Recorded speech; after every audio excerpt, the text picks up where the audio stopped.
Kanang likod na ako diha nga nay makita ko na siya. Story ni Aloy. Si Aloy nga nidako sa pamilya nga pobre. Pero ang ginikanan namin kamot.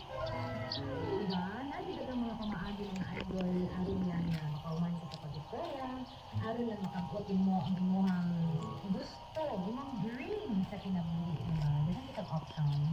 Actually, naay uban nga sarado ng puntahan. Pero na ako'y uban nga, ablihan ka. No? Ablihan ka.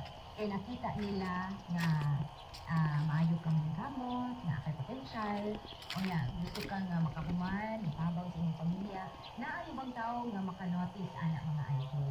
So, naagay mga portahan niya mo abri para sa inyong anak. Though, hindi makaya sa pamilya ni Aloy, no? Kaya nawanda naman siya sa scholarship, lagi tuhod sa kalisod sa iyahang gusto nga kurso nga civil engineering, sud ko eh. Lisod sa ayo, pero nga naman sa Aloy nga kanima nang imong gikuha nga kurso.